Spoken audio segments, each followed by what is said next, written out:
अस्सलाम वालेकुम। आपको ऑनलाइन आवाज आ रही है? आज हमने क्या पढ़ना है? और इनकम टैक्स के बारे में रिटर्न वगैरह फाइल। वो तो आपको नजर आ रहा है ना। हमने पढ़ना है कि आज हमने पढ़ना है कि लीगल फॉर्म ऑफ बिजनेसेस कितनी होती हैं। क्या पढ़ना है? लीगल फॉर्म ऑफ बिजनेसेस, कानूनी तौर पे काम करने के तरीके। पहला तरीका क्या होता है? सोल प्रोप्राइटरशिप तरीका होता है। Sole proprietorship. दूसरा पार्टनरशिप फर्म, जिसको पार्टनरशिप। इनकम टैक्स की जुबान में क्या कहते हैं? एसोसिएशन ऑफ पर्सन, यानी एओपी। तीसरा तरीका हमारे पास होता है कानूनी तौर पे काम कंपनी। करने का, कंपनी। कंपनी। हम इन तीनों को देखेंगे कि कैसे ये कैसे एस्टेब्लिश होते हैं। आज का हमारा एजेंडा क्या है कि हमने सोल प्रोप्राइटरशिप को एस्टेब्लिश करना सीखना है। क्या करना? कि सोल प्रोप्राइटरशिप को कैसे फॉर्मेशन होती है इसकी।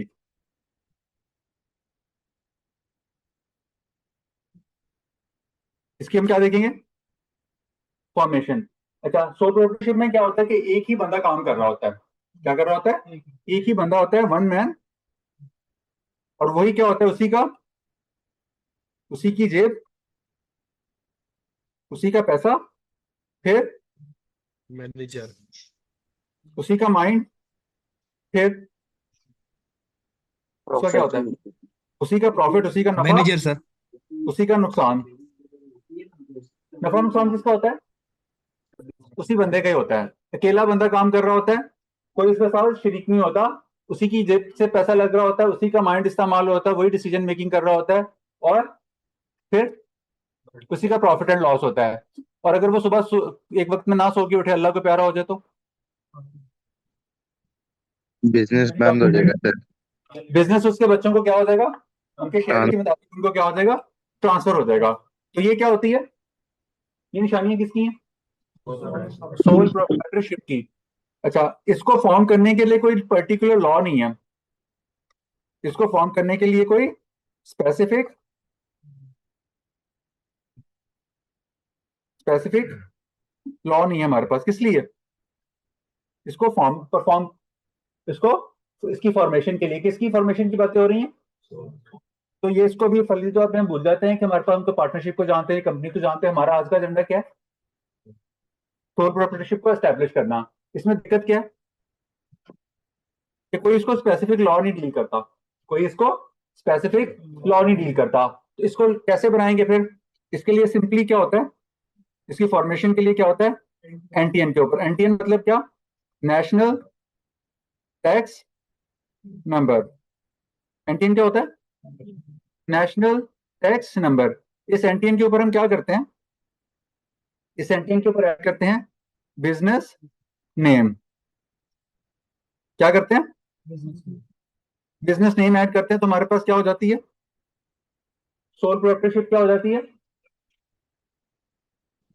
फॉर्म हो जाती है। सोल प्रोप्राइटरशिप को फॉर्म करने का तरीका कार क्या है? एनटीएन। किसके एनटीएन के ऊपर? इंडिविजुअल के एनटीएन के ऊपर। क्या करते हैं?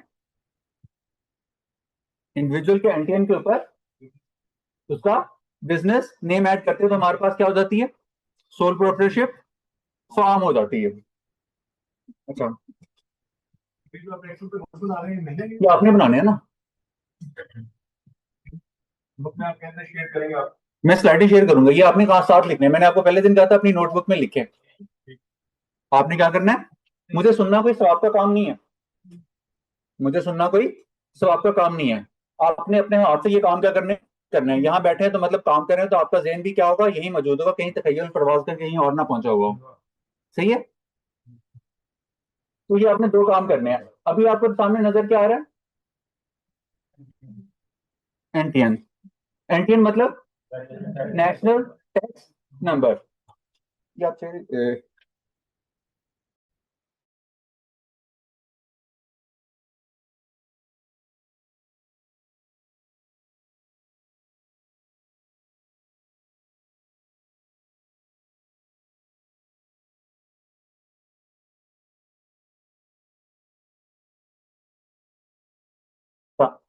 एनटीएन मतलब नेशनल टैक्स नंबर। तो आपने ना इनकम टैक्स ऑर्डिनेंस का एक सेक्शन है, सेक्शन 181। कौन सा सेक्शन है? आपने ना ये 181 याद रखना है। कौन सा?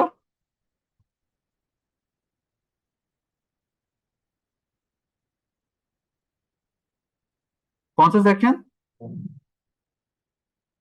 181 कहता है कि फ्रॉम द टैक्स ईयर 2015, मतलब 1 जुलाई 2014 से लेके onward, in case of an individual. किस केस में? इंडिविजुअल के केस में। अभी हम कर क्या रहे हैं? इंडिविजुअल की बातें कर रहे हैं ना। तो हम इंडियन के हवाले से कौन सा सेक्शन देखेंगे यहाँ पे जाके? सेक्शन 181। अच्छा, वो आपको क्या कहता है कि इंडिविजुअल के केस में, किस केस में? इंडिविजुअल के केस में जो उसका क्या होगा, CNIC नंबर ही shall be used as national tax number. तो उसका एनटीएन का नंबर जो होगा वही उसका क्या होगा, नेशनल टैक्स नंबर होगा। कहाँ लिखा हुआ? 181 के सब सेक्शन 4 में लिखा हुआ, इनकम टैक्स ऑर्डिनेंस 2001 में। अच्छा, आपके पास क्लाइंट आता है और आके कहता है कि मैंने क्या करना है, अपना बिजनेस एस्टेब्लिश करना है। तो आप सबसे पहले क्या करेंगे कि देखेंगे check whether NTN has been issued or not। क्या करेंगे कि क्या आपको एनटीएन बना हुआ है या नहीं बना हुआ। तो आप सबसे पहले उसका क्या लेंगे, CNIC नंबर लेंगे और कहाँ चले जाएंगे, एक वेबसाइट है उसके ऊपर चले जाएंगे। कौन से वाली? ये आपको नजर आ रही है ऑनलाइन? कौन सी वेबसाइट है? irs.fbr.gov.pk के ऊपर आप यहां पे जाएंगे और इसको नीचे से स्क्रॉल डाउन करेंगे। क्या करेंगे? नीचे स्क्रॉल डाउन करेंगे। जब आप नीचे से स्क्रॉल डाउन करेंगे तो आपको कुछ इस तरह का एरिया नजर आएगा। क्या लिखा हुआ है? Online verification. ऑनलाइन ही आपको नजर आ रही है जी, ऑनलाइन वेरिफिकेशन। जी, ठीक है। तो आपने क्या करना है, आके tax profiling. Taxpayer profile inquiry पे क्लिक कर देना है। किसके ऊपर क्लिक करेंगे? Taxpayer profiling. Profile inquiry के ऊपर। जब आप इसके ऊपर क्लिक करेंगे तो आपसे क्या पूछेगा, टैक्स पेयर प्रोफाइल इंक्वायरी के ऊपर आ जाएंगे। क्लिक करने के बाद आएंगे आप यहाँ पे। जब आप यहाँ पे आएंगे तो फिर वो आपसे क्या करेगा, आपसे आपके पैरामीटर मांगेगा। तो आपने यहाँ पे क्या करना है, CNIC नंबर सेलेक्ट कर लेना है और यहाँ पे इसका CNIC नंबर एंटर कर लेना है। क्या कर देना है, CNIC नंबर एंटर कर देना है। और जब आप CNIC नंबर चेक करेंगे तो आपको क्या पता लगेगा कि क्या इनका एनटीएन बना हुआ है या नहीं। आप ये नंबर एंटर करने के बाद ये कैप्चा एंटर करेंगे और किस बटन के ऊपर क्लिक करेंगे, वेरीफाई के बटन के ऊपर क्लिक करेंगे। जब आप वेरीफाई के बटन के ऊपर क्लिक करेंगे तो आपको क्या लिखा हुआ नजर आ रहा है, नो रिकॉर्ड एग्जिस्ट। कि मतलब इसका एनटीएन, नहीं बना। इसका एनटीएन नहीं बना हुआ। यहां से आपने पहला काम क्या किया, चेक किया कि क्या एक बंदे का एनटीएन बना हुआ है या एनटीएन नहीं बना हुआ हुआ। अच्छा, अगर एनटीएन नहीं बना हुआ तो अभी इस पे बात करते हैं कि एनटीएन कैसे बनाएंगे। क्या करेंगे, एनटीएन कैसे बनाएंगे। कैसे?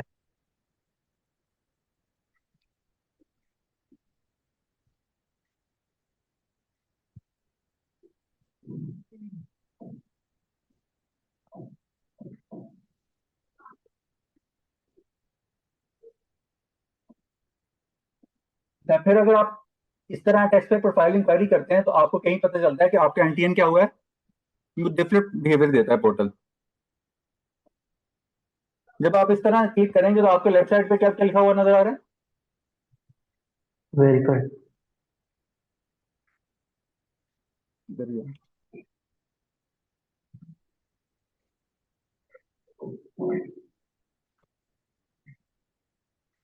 अब आपको क्या नजर लिखा हुआ आ रहा है, देखिए अब आपका ये वाला एरिया पोर्टल का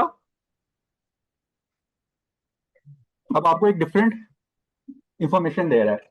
आपने यहाँ पे एक प्रिंटर का साइन बना हुआ होगा, आपने क्या करना है, इस प्रिंटर के साइन के ऊपर क्लिक कर देना है। हो जाओ,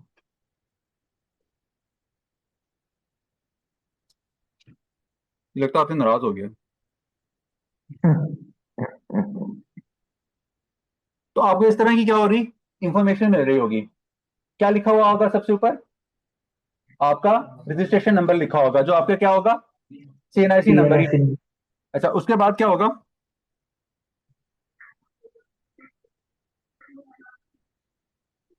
रुक जाओ। उसके बाद रेफरेंस नंबर होगा, फिर आपसे कहेगा कि आप सेल टैक्स में रजिस्टर्ड हैं, अगर रजिस्टर्ड होंगे तो यस लिखा हुआ आ जाएगा, अदरवाइज ना लिखा आ जाएगा। अदरवाइज दूसरा क्या होगा आपके पास, आपका नाम लिखा हुआ आएगा, आपकी कैटेगरी आ रही होगी, आपका ईमेल आईडी आ रहा होगा, आपका सेल नंबर आ रहा होगा, फिर जो आपका गिवन एड्रेस होगा वो आ रहा होगा। अच्छा, और उसके बाद आपका एनटीएन कब बना, आपका एनटीएन कब बना ये लिखा हुआ आ रहा होगा। अच्छा, उसके बाद लिखा होगा कि आपका टैक्स ऑफिस कौन सा है और आपकी रजिस्ट्रेशन एक्टिव है, आपके रजिस्ट्रेशन का स्टेटस कौन सा स्टेटस, रजिस्ट्रेशन का स्टेटस। तो ये आपको क्या मिलेगा, बाद में आप इसको क्या करेंगे, जब प्रिंटर के बटन पर क्लिक करते हैं तो बराबर वाली टैब में ना ये आपको खोल देता है। अभी शायद वो सिस्टम खोल नहीं रहा, तो आप उसको अपने पास इसको क्या कर सकते हैं, सेव करके रख सकते हैं। क्या कर सकते हैं, सेव करके रख सकते हैं। तो ये देखिए यहाँ पे आपको इस तरह के पैरामीटर्स मिलेंगे जब आप टैक्स पेयर प्रोफाइल इंक्वायरी करेंगे। अच्छा, अब आपको पता लग गया कि आपका टैक्स ऑफिस कब है, सीटीओ, और आप एनटीएन आपका कब बना था, 3 जनवरी 2004 को। तो ये आपके एनटीएन से आपकी प्रोफाइल पता रही होगी कि आपने ये वाला आपका एनटीएन बना हुआ है या नहीं बना हुआ। अच्छा, पहला हमने सिनेरियो क्या देखा था, अभी इससे पहले हमने सिनेरियो क्या देखा था, जिसके ऊपर एनटीएन नहीं बन पाता। अब हमने करना क्या है,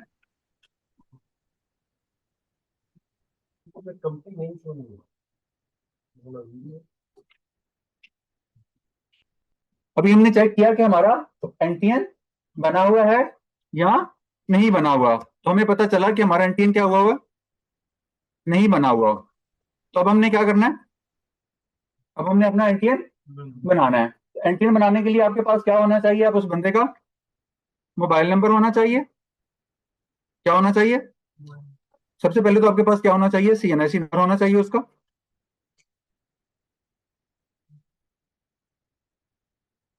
फिर दूसरे पर आप क्या होना चाहिए, मोबाइल नंबर होना चाहिए। तीसरा आपके पास क्या होना चाहिए, ईमेल आईडी होनी चाहिए उस पर्सन की जिसका आपने क्या करना है, एनटीएन बनाना है। ये 3 चीजें आपके पास क्या होनी चाहिए, मैंडेटरी होनी चाहिए। अच्छा, सीएनआईसी की कॉपी आपके पास क्यों होनी चाहिए, क्योंकि उसके ऊपर आपका एड्रेस लिखा होगा, जो एड्रेस आपने वहां पे रजिस्ट्रेशन करते वक्त एंटर करना होगा। आपके पास ये 3 रिक्वायरमेंट्स होंगी, तो आपने क्या करना है, एनटीएन बनाने की तरफ बढ़ना है। अच्छा, अब ये लाजमी है कि आपका मोबाइल नंबर क्या हो, आपका मोबाइल नंबर क्या हो, आपके सीएनआईसी के अगेंस्ट रजिस्टर्ड हो, आपका मोबाइल नंबर आपके सीएनआईसी के अगेंस्ट रजिस्टर्ड हो। अच्छा, आपने जब ये काम कर रहे हो ना, जब उसको बनाने लगे, इसके बाद आपने ये तीनों चीजें लेके क्या करना है, पोर्टल पे आ जाना है। किस पोर्टल पे, आईआरएस के पोर्टल के ऊपर। अभी आपका एनटीएन नहीं बना हुआ, ये हमें कैसे पता चला, जब हमने कहा कि हमारे पास क्या है, नो रिकॉर्ड फाउंड। तो अब हमने क्या करना है, उसका एनटीएन बनाना है। तो एनटीएन बनाने के लिए हम क्या करेंगे, यहां से आ जाएंगे न्यू रजिस्ट्रेशन के ऊपर। किसके ऊपर, न्यू रजिस्ट्रेशन के ऊपर आ जाएंगे। जब आप इसके ऊपर आके क्लिक करेंगे ना, आपको यहाँ का विंडो ओपन होगा। देखिए, वो आपसे आपकी क्या मांगेगा, बेसिक इंफॉर्मेशन मांगेगा, first name yes middle name, यहाँ पे चीजें मांगे। अभी इनको थोड़ा फिल करते हैं। देखिए, फिर मैंने आपसे कहा था कि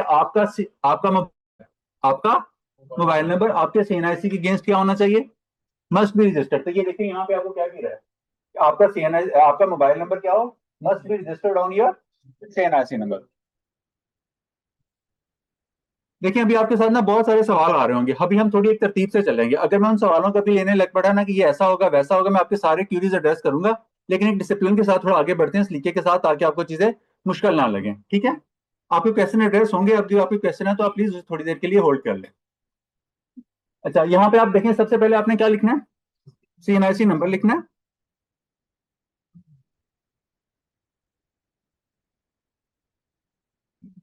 और फिर आपने यहाँ पे क्या करना है, मिस्टर जो भी उसका नाम आ रहा है वो लिख देना है। ये फिर यहाँ पे देखें, यहाँ पे जिस जिस फील्ड के अंदर ना स्टैरिक लगा हुआ ना, उसको फिल करना क्या है, मैंडेटरी है। जिस जिस फील्ड के साथ स्टैरिक लगा हुआ है रेड कलर का, इसका मतलब इसको फिल करना क्या है, मैंडेटरी है। अच्छा, अब एक बंदा है, उसका नाम क्या है, मोहम्मद।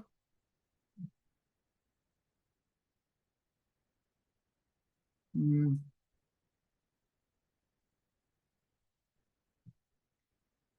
मोहम्मद अली खान। तो आपने इस तरह उसका क्या लेना है, तीनों नाम, फर्स्ट नेम, मिडिल नेम और लास्ट नेम क्या करना है, अलग अलग लिख देना है।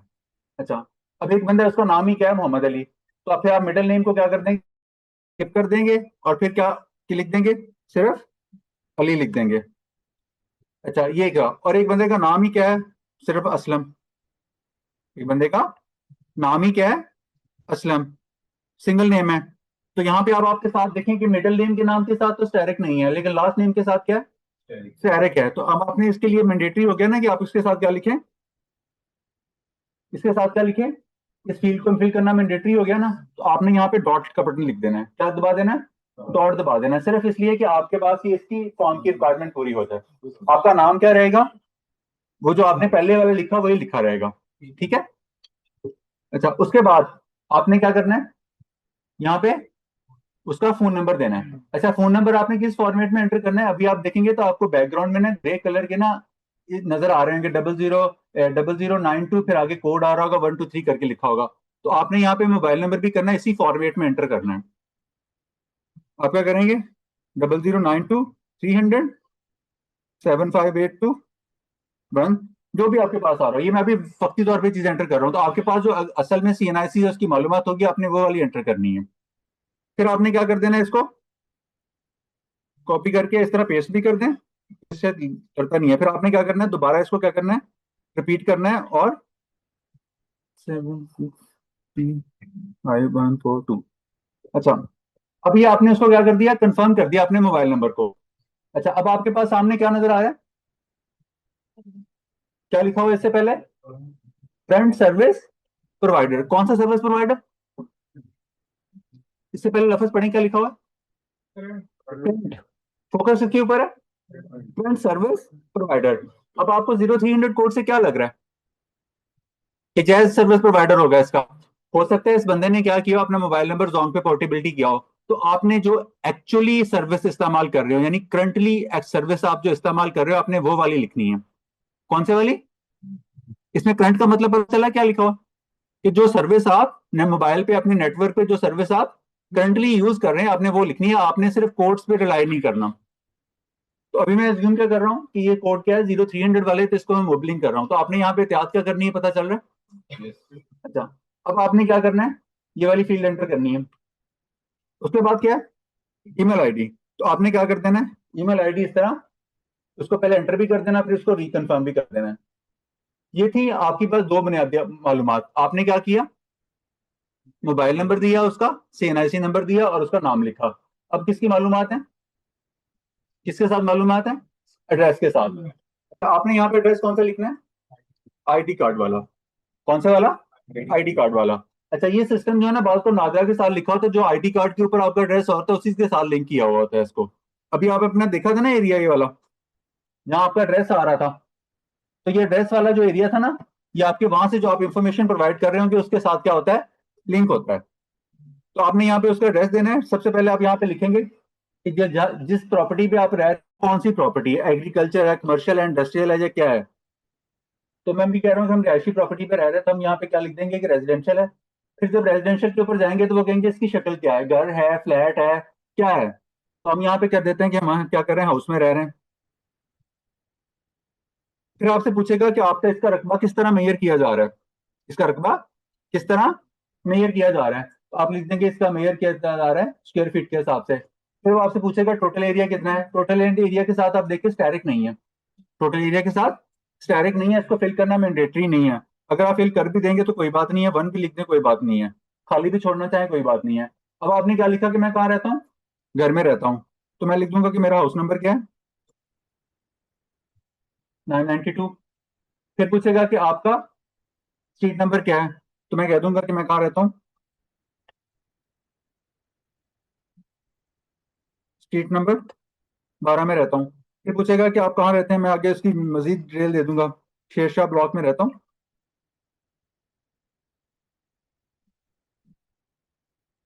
New garden town. अच्छा, अब आपसे पूछेगा कि आपका सिटी है। देखिए, जब मैं सिटी के ऊपर जाता हूं तो मुझे सिटी एंटर करने नहीं देता। आपको बराबर में क्या आ रहा है, सर्च का टैब नजर आ रहा है। जब आप सर्च के बटन के ऊपर कर्सर लेके जाते हैं तो आपको सर्च लिखा हुआ है, तो आपने यहाँ क्या करना है, सर्च के बटन के ऊपर क्लिक करना है, तो आपको इस तरह सर्च वाली एक अलग से विंडो ओपन हो जाएगी। अब आप यहाँ पे क्या लिखेंगे, लाहौर लिखने के बाद आप क्या करेंगे, सर्च के ऊपर क्लिक करेंगे, तो आपको बता देगा कि आप लाहौर के न्यू गार्डन में ये आपके पास कौन कौन से टाउन है, तो आपने किस टाउन में आना है। अगर आपको टाउन पता हो अपना तो लिख दें, अदरवाइज क्या करें, सबसे आखिर में आपको लिखा हुआ आ रहा होगा लाहौर, तो आपने क्या कर लेना है, लाहौर सेलेक्ट कर लेना है। अच्छा, उसके बाद तो कहेगा आप इस घर में कैसे रह रहे हैं। अगर आप किराए का घर है तो आप लिख दें कि मैं वहां पे टेनेंट के तौर पे रह रहा हूँ। अगर आप ऑनरशिप के तौर पे रह रहे हैं तो आप इसमें ऑनरशिप लिख दें। तो मैं इसमें वक्ती तौर पे लिख रहा हूँ कि ये हमारा अपना घर है, वाले साहब का घर है, तो मैं इसमें क्या रह रहा हूँ। अगर मैं किराए वाला पे रह रहा हूँ तो मैं किराए वाला सेलेक्ट कर लूंगा। अच्छा, और इसके बाद ये वाला एरिया शेयर, बहुत सवाल होता है, बहुत ज्यादा जो है ना इसके ऊपर ना तंबो तो होती है कि सर ये परसेंटेज कितनी लिखनी है। आपने 1% लिख दें, 2 लिख दें, कोई एडवर्स इफेक्ट नहीं पड़ता। सिर्फ यहाँ पे लिखना क्या है, स्टैटिक की वजह से है, ये फॉर्म का एक एरिया, बाकी इस पे कोई एडवर्स इफेक्ट नहीं आता। तो आपने इसके ऊपर ज्यादा डेलिब्रेट नहीं करनी कि ये सर जी परसेंटेज आ गया तो कल को मुझे नोटिस आ जाएंगे, फलाना हो जाएगा, टमकाना हो जाएगा, कोई एडवर्स इफेक्ट इसका नहीं पड़ेगा। तो आपने इसको ज्यादा एम्फेसाइज जहन पे सवार नहीं करना। मैं इसमें लिख देता हूँ 1%। अच्छा, उसके बाद आपने यहाँ पे क्या करना है, कैप्चा एंटर कर देना है।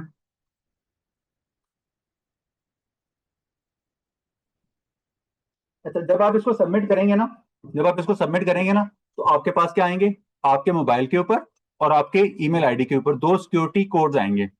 सबमिट करने के बाद आपके पास क्या आएंगे, 2 सिक्योरिटी कोड आएंगे। मोबाइल पे अलग आएगा, ईमेल पे अलग आएगा। तो जब आप ये फॉर्म फिल कर रहे हो तो आप अपने क्लाइंट के साथ कोऑर्डिनेट कर लें कि आपको ईमेल एक्सेस करना इजी है, आपके ऊपर मोबाइल के ऊपर नेटवर्क ठीक आ रहा है, कोई प्रॉब्लम तो नहीं है, कोड रिसीव करने में कोई इश्यू तो नहीं आ रहा। तो आपने पहले उनसे क्या कर लेना है, ये फॉर्म फिल करते वक्त उनसे कोऑर्डिनेशन कर लेना है, ताकि आपके साथ जो कोड आए आप उसको फौरन एंटर कर सकें। क्लियर।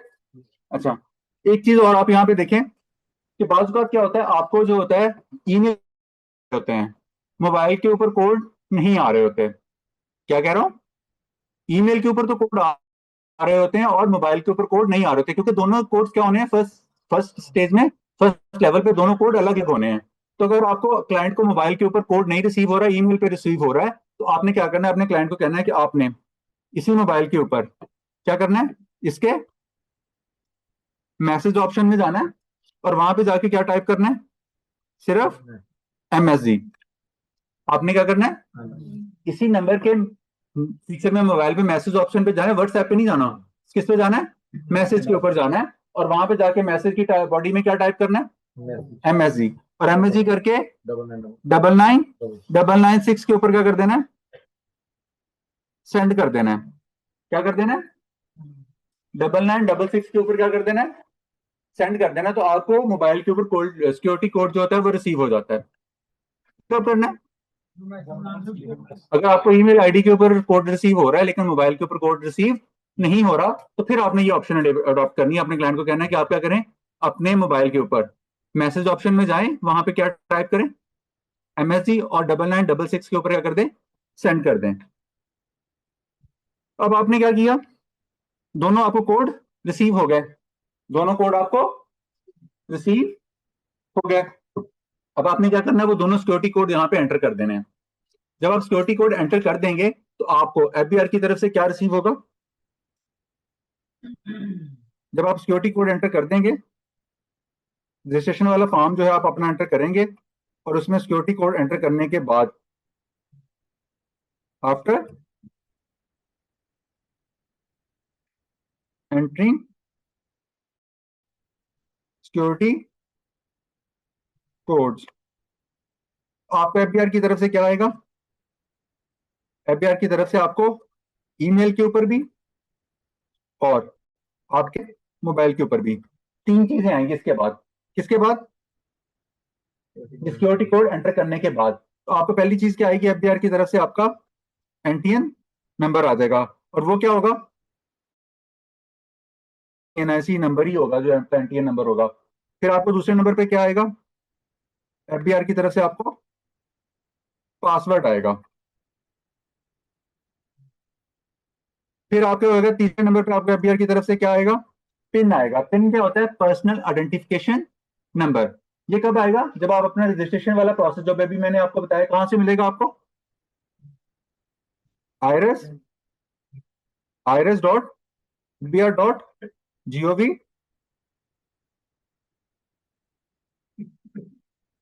पीके के ऊपर, जहां से आप अपने सिक्योरिटी रजिस्ट्रेशन फॉर्म फिल कर रहे होंगे। और उसके बाद फिर आपके पास फॉर्म फिल करने के बाद आपको email ID security code enter करने के बाद आपको एफबीआर की तरफ से क्या मिलेगा, ईमेल आईडी के ऊपर और मोबाइल के ऊपर आपको ये तीन चीजें रिसीव हुई होंगी। ये तीनों दोनों पे एक ही, दोनों पे एक मोबाइल पे भी वही आएगी और आपके ईमेल आईडी पे भी वही आएगी। तो इस ईमेल आईडी और लॉगिन आईडी से क्या होगा, आपके एफबीआर के लॉगिन क्रेडेंशियल्स आ जाएंगे। क्या आ जाएंगे, एफबीआर के लॉगिन क्रेडेंशियल्स आ जाएंगे। तो इस तरह आपका क्या बन जाएगा, एनटीएन बन जाएगा। ये भी हमने कब देखा, जब हमने अपना एनटीएन प्रोफाइल में जाके देखा कि हमें वहां पे क्या मिल रहा था, नो रिकॉर्ड फाउंड। तो आपने क्या करना है, नए सिरे से अपना एनटीएन बनाना है। तो आपने इस तरीके से आपका क्या बन रहा होगा, एनटीएन बन रहा होगा। अच्छा, कभी कभी आप वहां पे सर्च करेंगे, कभी कभी क्या करेंगे, अपनी टैक्स पेयर प्रोफाइल इंक्वायरी में सर्च करेंगे तो आपको टैक्स पेयर प्रोफाइल में इस तरह के इश्यूज मिलेंगे। क्या मिलेंगे, इस तरह के इश्यूज। आपका एनटीएन क्या हुआ है, बन चुका हुआ है, एनटीएन बन चुका हुआ है। आपका एनटीएन नंबर क्या ऊपर लिखा हुआ है, आपका नाम आ रहा है, कैटेगरी आ रही है, आपका सीएनआईसी नंबर आ रहा है, आपका एड्रेस आ रहा है। आपको एफबीआर ने क्या कर लिया, रजिस्टर कर लिया, आपको एक टैक्स ऑफिस असाइन कर दिया और आपका रजिस्ट्रेशन का स्टेटस आ रहा है। देखें, अब एक बंदे के पास आते हैं, वो आपको, आप उसको सर्च करते हैं, उसका ये वाला क्राइटेरिया आपके पास प्रोफाइल समझ आती है। और उससे पहले आपने उससे पूछा कि आप एनटीएन में रजिस्टर्ड हो, कहते नहीं जी मैंने तो एनटीआर में एफबीआर में कभी कोई चीज नहीं सबमिट वगैरह कराई। तो लेकिन जब आप उसकी टैक्स पेयर प्रोफाइल यहाँ पे चेक करते हो तो आपको क्या मिलता है, प्रोफाइल तो आपको इस तरह की शो हो रही होती है। उसमें क्या चीजें मिसिंग है, ईमेल आईडी और सेल नंबर। तो आप उन्हें कहते हैं कि जी आप तो, आपका एनटीएन तो क्या हुआ है, बना हुआ है। वो कहता है भाई मैंने कैसे, मेरा एनटीएन कैसे बन गया, मेरा एनटीएन कैसे बन गया, मैंने तो एफबीआर में कभी ये रिटर्न वगैरह कुछ भी नहीं फाइल किया, तो मेरा एनटीएन कैसे बन गया। तो कहना है, आपने ना परेशान नहीं हो जाना, आपने कहना है कि भाईजान एफबीआर के पास क्या है, पावर है। एफबीआर के पास क्या है, पावर है।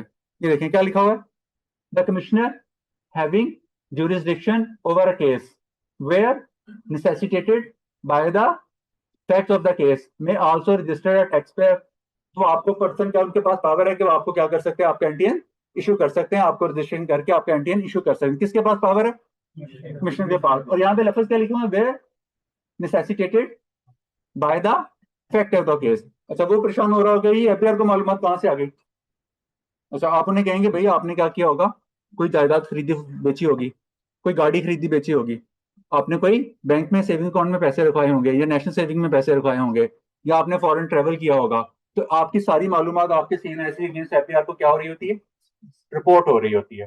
क्या हो रही होती है, बैंकों वाले एफआईआर को डाटा रिपोर्ट कर रहे होते हैं, जिनसे गाड़ियां बेचते हैं वो डाटा रिपोर्ट कर रहे होते हैं, जायदाद की खरीदो फरोख्त करने वाले अथॉरिटीज से जो रजिस्टर करते हैं वो डाटा क्या कर रहे होते हैं, एफआईआर को रिपोर्ट कर रहे होते हैं। तो एफआईआर को अपने फैक्ट से लगा कि आपका एनटीएन बना होना चाहिए, तो उन्होंने इस पावर को इस्तेमाल करके हुए आपका एनटीएन बना दिया।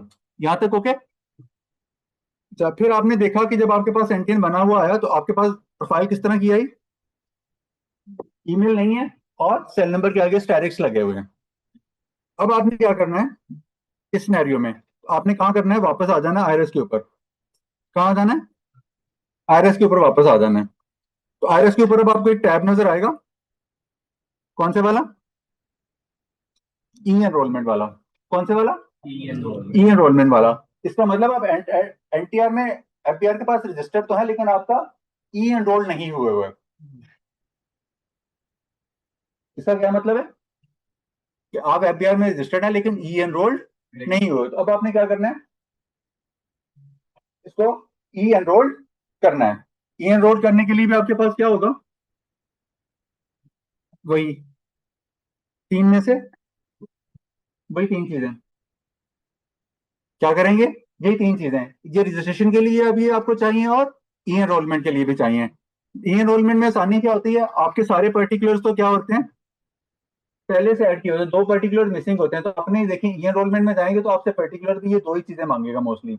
तो आपसे आपकी एड्रेस वगैरह की डिटेल यहाँ पे नहीं मांगता। बिल्कुल, ये देखें, अब इसमें भी आपसे देखिए वही चीजें मांगता है जिसमें आपकी एड्रेस वाली इंफॉर्मेशन थी वो आपसे नहीं मांगता। अब आपने क्या करना है, इसी तरह आपने CNIC नंबर एंटर करना है ओके और फिर जब आप इसमें CNIC नंबर एंटर करेंगे तो आपका नाम क्या हो जाएगा, ऑटोमेटिकली आ जाएगा। तो ये मेन वाला सामने वाला एरिया जो है ना, ये ग्रे किया हो, यहाँ आपको डाटा एंटर करने की इजाजत नहीं है। जो ऑनलाइन वाले देख रहे होंगे तो आपको ये ग्रे वाला एरिया नजर आ रहा होगा, यहाँ पे आपको शायद यहाँ पे नजर ना आ रहा हो। तो यहाँ पे मैं कर्सर लेके जाता हूँ तो वो मुझे क्या कर देता है कि आप यहाँ पे डाटा एंटर नहीं कर सकते, यहाँ पे सर्च का बटन नहीं एंटर किया तो जो आप CNIC नंबर लिखेंगे तो वो ऑटोमेटिकली क्या कर देगा, क्योंकि उसके पास रिकॉर्ड तो है ना, सिर्फ आपका ईमेल आईडी और मोबाइल नंबर नहीं है ना, तो वो आपका नाम क्या होगा वहां से अकॉर्डिंगली लिंक कर लेगा। तो अब आपने पहले की तरह क्या करना है, मोबाइल नंबर कंफर्म करना है उसी फॉर्मेट में और फिर उसको कंफर्म करना है। देन सर्विस सेलेक्ट करनी है जो आप करंटली यूज कर रहे हो, ईमेल आईडी दे देना है और उसको कंफर्म कर देना है। तो और आगे क्या कर देना है, ये कैप्चा एंटर करके क्या कर देना है, सबमिट कर देना है। तो अब आपको क्या रिसीव होंगे, 2 सिक्योरिटी कोड रिसीव पहले की तरह होंगे। तो आपने सिक्योरिटी कोड रिसीव करने का मोबाइल पे अलहदा होगा और मेल पे अलहदा होगा। इसी तरह अगर आपको ईमेल पे रिसीव हो रहा है, मोबाइल पे रिसीव नहीं हो रहा, तो फिर आपने क्या करना है, क्लाइंट को कहना है कि अपने मोबाइल के मैसेज ऑप्शन में जाइए, वहां पे जाके MSG टाइप करके 9966 के ऊपर क्या कर दें, सेंड कर दें, तो आपको कोड रिसीव हो जाएंगे। तो फिर इस तरह आपको कोड एंटर करने के बाद फिर आपको क्या होगा, FBR की तरफ से ये देखें, फिर आपके पास ये क्या होगा, फिर यही 3 चीजें आपके पास आ रही होंगी। तो ये चीजें आपने क्या किस लिए रिक्वायर्ड है आपको, ये आपका किस लिए, आपका NTN बन जाएगा और ये आपको FBR के लिए IRIS लॉगिन की क्रेडेंशियल्स मिल जाएंगे। इसका मतलब क्या हो जाएंगे कि आप ई एनरोल्ड हो चुके हुए हैं। तो ये मैकेनिज्म अभी आपको समझ आएगा, ई एनरोल कब करना है, ई एनरोल कब करना है और आईडी रजिस्टर्ड हो। और जब आपके पास पता हो कि नो रिकॉर्ड फाउंड, तो फिर आपने क्या करना है, NTN न्यू रजिस्ट्रेशन के ऊपर क्लिक करना है। तो ये आपके पास दोनों टैब कहाँ मिल रहे होंगे आपको, IRIS के ऊपर। एक मिनट,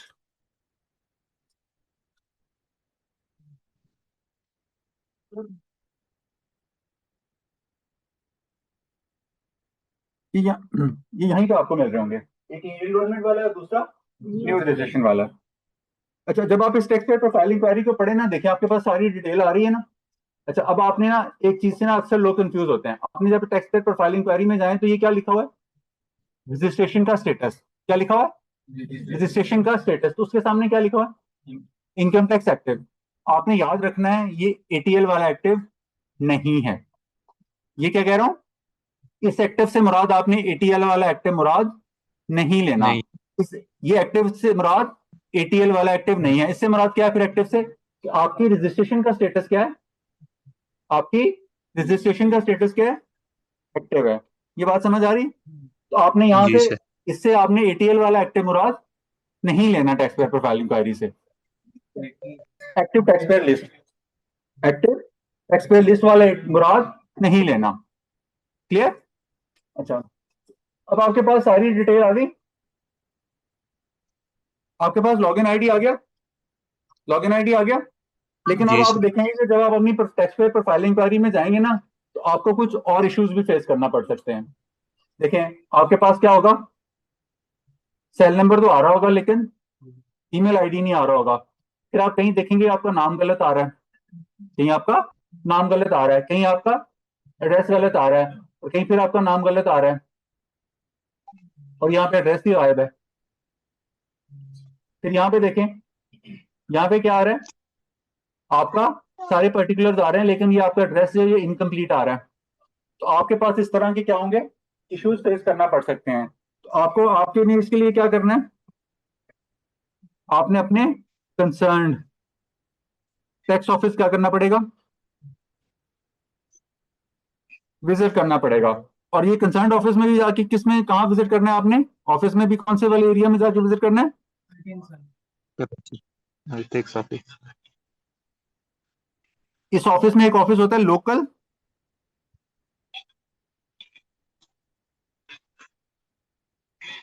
रजिस्ट्रेशन ऑफिस, और इसको क्या बोलते हैं, LRO। क्या कहते हैं इसको, LRO। तो LRO आपको अपने कंसर्न टैक्स ऑफिस में जाके, LRO ऑफिस में जाके सेक्शन में जाके विजिट करना पड़ेगा और उनको बताना पड़ेगा कि ये मेरी टैक्स पेयर प्रोफाइल है, इस टैक्स पेयर प्रोफाइल में ये मेरे पर्टिकुलर्स क्या आ रहे हैं, इनकरेक्ट आ रहे हैं, लिहाजा इनको क्या कर दें, अपडेट कर दें। करेक्ट। क्या कर दें, इनको करेक्ट कर दें या अपडेट कर दें। यहां तक ओके। कहां जाना पड़ेगा, LR office. LRO LR office क्या होता है, लोकल रजिस्ट्रेशन ऑफिस। आप कहेंगे, आप कहते होंगे मैं तो वकील हूँ, मेरा क्लाइंट कहता है मैं नहीं जाता, वो कहता है आप चले जाएं वकील साहब, वकील साहब आप चले जाएं, मैंने नहीं जाना। अच्छा, तो आप कहेंगे क्या मैं जा सकता हूँ, आप वहां पे जाएंगे, वो आपसे पूछेंगे कि क्या है, आपके पास कोई अथॉरिटी लेटर है आपके क्लाइंट की तरफ से जिससे ये साबित हो सके कि आप उनके नुमाइंदे हैं, नंबर एक। फिर वो आपसे बात कर क्या कहते हैं कि अगर आप इस तरह पर्टिकुलर कराएं, मुझे उस बंदे से क्या कर दें, बात करवा दें। वो कहेंगे बात में किस पे कराऊं, उन्होंने कहा ना ये आपका जो मोबाइल नंबर आ रहा है ना, मुझे इसी से मिलते जुलते नंबर पे कॉल करनी है, ये नहीं किसी और के नंबर पे कॉल करनी है। अच्छा, वो कहते हैं कि नहीं भाईजान ये नंबर तो यहाँ पे लिखा हुआ है, लेकिन क्या होता है एक दूसरा नंबर है जिसपे वो बात करता है जो उसका एक्टिव नंबर है। फिर वो आपसे क्या कहेंगे, आपके उसकी व्हाट्सएप के साथ क्या करा दें, उसकी बात करवा दें। क्या करवा दें, बात करवा दें। तो वो आपके ये क्रीडेंशियल्स वेरीफाई करने के लिए आपसे कुछ रिक्वायरमेंट कर सकते हैं कि आप मुझे उसकी क्या करें, आइडेंटिटी कंफर्म कर दें। क्या कर दें, आइडेंटिटी कंफर्म कर दें। वो कहेंगे आप यही बंदे हैं जिनका सीएनआईसी नंबर ये, वो कहेगा जी मैं यही बंदा हूं। वो कहेंगे अपने मोबाइल अपनी वो वीडियो के ऊपर ना अपना सीएनआईसी नंबर दिखाएं मुझे। तो इस तरह के अपने उन्होंने कोई एसओपीज ऑफिस वालों ने बनाए हुए हैं जिससे वो क्या होता है, टैक्स पेयर की आइडेंटिटी कंफर्म करना पर्पस होता है उनका। ठीक है, ओके। कहाँ जाना है, LRO ऑफिस है ना वहाँ आप पे। ऑफिस।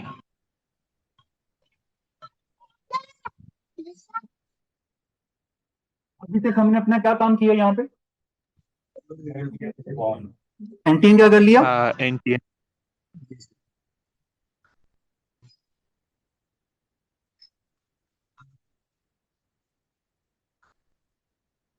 आपका एंटीन क्या हो गया, बन जी गया। अब जी आपने क्या करना है, आपके पास लॉगिन क्रेडेंशियल्स आ गए। अब हमने दूसरा स्टेप क्या जी। करना है, बिजनेस नेम बिजनेस। ऐड करना है। बिजनेस नेम कहाँ ऐड करेंगे, उसके एंटीन के ऊपर। जब आप एंटीन के वो बिजनेस नेम ऐड करने की बारी आती है तो आपने क्या करना है, उसके एंटीएन में लॉगिन करना है। क्या करना है, एनटीएन पे NTN में लॉगिन करना है। जब आप लॉग। एनटीएन के ऊपर लॉगिन करेंगे तो आपको इस तरह का एरिया नजर आ रहा होगा, ये सामने आपको नजर आ रहा है,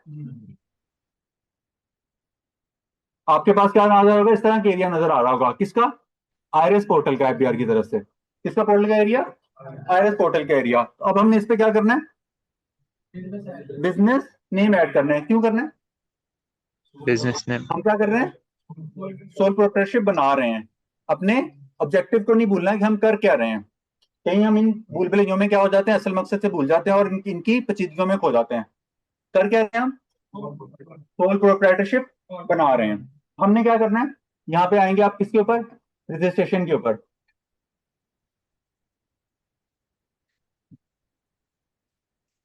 जब आप रजिस्ट्रेशन पे आएंगे ना तो इस वाले टैब में आएंगे, तो यहां से आपने किस टैब पे जाना है, किस टैब के ऊपर जाना है, 181। ये 181 किसको रेफर कर रहा है, इनकम टैक्स के सेक्शन में रेफर कर रहा है। किसको, इनकम टैक्स के सेक्शन को ही रेफर कर रहा है, सेक्शन 181 को। आगे क्या लिखा हुआ है, फॉर्म लिखा हुआ है। तो अब आपने क्या करना है, इसी फॉर्म के ऊपर क्या करना है, इस तरह क्लिक कर देना है। जब आप इसके ऊपर क्लिक करेंगे तो आपने यहाँ पे 2026 लिख देना है। तो आपको टैक्स पीरियड बता देगा आज किस डेट में फाइल कर रहे हैं, ये टाइम पीरियड बता देगा जिसमें आप आज की डेट फाइल कर रहे हैं। आप इसको क्लिक करेंगे और क्या कर देंगे, कंटिन्यू करेंगे। जब आप कंटिन्यू करेंगे तो वो कहेगा ये वाला ड्राफ्ट क्या है, ये वाला फॉर्म आपको ऑलरेडी कहाँ अवेलेबल है, ड्राफ्ट में। तो आपने ड्राफ्ट में आ जाना है और कहाँ आ जाना है, रजिस्ट्रेशन के ऊपर। तो ये वाला ड्राफ्ट वाला फॉर्म आपको यहाँ पे अवेलेबल होगा। तो आपने क्या करना है, ड्राफ्ट में आके आपको ये पेन का साइन बटन नजर आ रहा है, इससे मुराद क्या होता है, आप इसको एडिट कर सकते हैं। नजर आ रहा है एडिट का बटन, जी आपने इस एडिट के बटन के ऊपर क्लिक करना है यहाँ पे, जैसे अभी ये मेरा पेन भर रहा है। जी। आप इसको एडिट करेंगे तो ये आपके पास 181 वाला फॉर्म ओपन हो जाएगा। क्या हो जाएगा, 181 वाला फॉर्म ओपन हो जाएगा। तो आपने कहाँ आ जाना है, हमने करना क्या है, एनटीएन के ऊपर बिजनेस नेम ऐड करना है। तो आपने बिजनेस वाली टैब के ऊपर आ जाना है। कहाँ आ जाना है, बिजनेस वाली टैब के ऊपर आ जाना है। जब आप बिजनेस वाली टैब के ऊपर आएंगे, अब हम याद रहे कि हम कर क्या रहे हैं, हाँ। अच्छा, रजिस्टर करने के लिए आपने क्या करना है, बिजनेस वाले टैब के ऊपर आ जाना है और यहाँ पे आपके पास एक प्लस का बटन नजर आ रहा होगा, नजर आ रहा है? आपने इस प्लस के बटन के ऊपर क्या करना है, क्लिक करना है। Yes. देखिए जब आप इसके ऊपर लेके जाते हैं ना कर्सर, तो ये आपको कहता भी है कुछ, क्या कहता है, ऐड न्यू बिजनेस डिटेल्स। तो आपने यहाँ पे क्या करना है, एंटर कर देना है कि जो आपका बिजनेस नाम क्या होगा। मैं कहता हूँ जी मेरा बिजनेस नाम क्या होगा, वसीम हसन एंड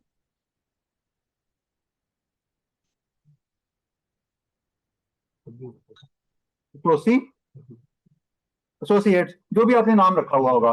देखें सोल प्रोप्राइटरशिप की निशानी क्या है, एक ही बात, एक ही बंदा होगा, उसी के एनटीएन के ऊपर नाम ऐड हो रहा होगा। तो ये मेरा क्या है, बिजनेस नेम है। वसीम हसन जी एंड एसोसिएट लिखने से ये पार्टनरशिप नहीं बन जाएगा, ये रहेगा क्या, सोल प्रोप्राइटरशिप ही रहेगा। तो आपने इसको मिसलीड नहीं करना, मिसलीड नहीं होना इस बात से। अब आपने यहाँ पे क्या किया, एंटर कर दिया वसीम हसन एंड एसोसिएट। तो फिर कहेंगे ये आपने बिजनेस अपना कब एक्वायर किया था, मैं कहता हूँ कि मैंने 1 अगस्त को क्लास किया था। फिर कहेंगे आप इस बिजनेस के क्या है, ऑब्वियसली मैं इस बिजनेस को ऑनर दूंगा, तो आप इसको ऑनर सिलेक्ट कर लेंगे। अच्छा ये आपने क्या कर दिया, बिजनेस की डिटेल एंटर कर दी। तो अब आपने क्या करना है, अब आपके पास एक मजीद प्लस साइन का बटन नजर आ रहा होगा,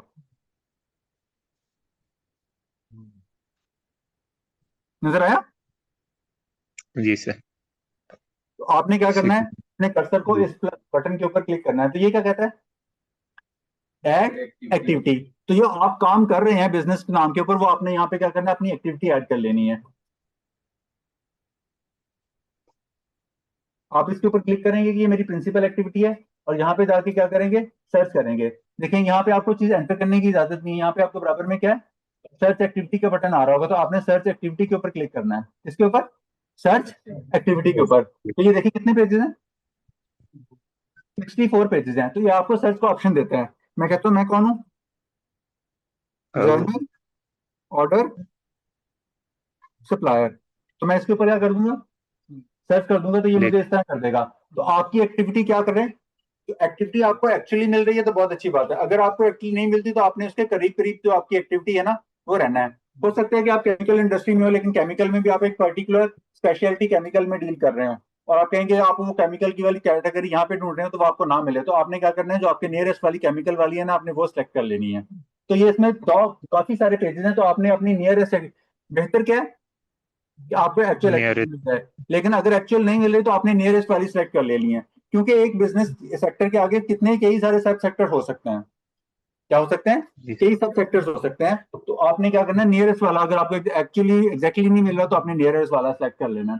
तो मैं इस तरह से क्या कर रहा हूँ, अच्छा इस तरह आप इस तरह देखेंगे कि लीगल सर्विसेज है,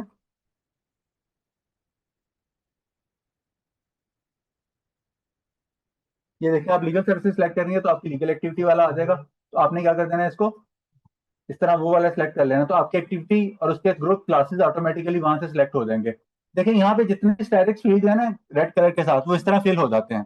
तो जो फिल स्टैटिक के साथ नहीं है उनको फिल करना मैंडेटरी भी नहीं है। अब ये देखिए आपने स्टार्ट कब किया था बिजनेस, मैं कहूंगा मैंने बिजनेस स्टार्ट किया 1 अगस्त को, जब आपने एक्चुअली इसको किधर गया, अच्छा, अब आपने क्या कर देना है, इसको ओके कर देना है।